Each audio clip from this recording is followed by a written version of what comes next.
नमस्कार श्री स्वामी समर्थ सर्वांना। यंदा चैत्र नवरात्रीचे उपवास 9 एप्रिल ते 17 एप्रिलपर्यंत असतील। नवरात्रीच्या या 9 दिवसांमध्ये दुर्गा देवीची 9 वेगवेगळ्या रूपात पूजा करण्यात येते। नवरात्रीच्या 9 दिवसांमध्ये रंगांना काही विशेष महत्त्व असते।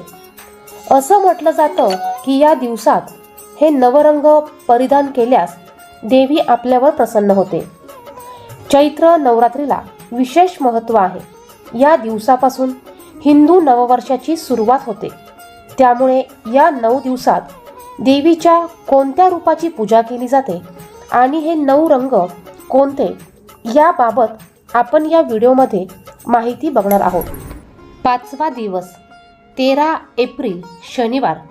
चैत्र नवरात्रीच्या 5व्या दिवशी स्कंद मातेची पूजा केली जाते।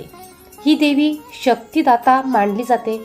त्यांची पूजा केल्याने भक्तांना त्यांच्या कार्यात यश मिळण्याची शक्ती मिळते। स्कंद मातेला पांढरा रंग आवडतो। या दिवशी पांढरे वस्त्र परिधान करावे। व्हिडिओमध्ये सांगितलेली माहिती आवडली तर व्हिडिओला लाईक करा आणि शेअर करा। असेच नवनवीन माहितीचे व्हिडिओ बघण्यासाठी चॅनलला सबस्क्राईब करा। धन्यवाद। श्री स्वामी समर्थ।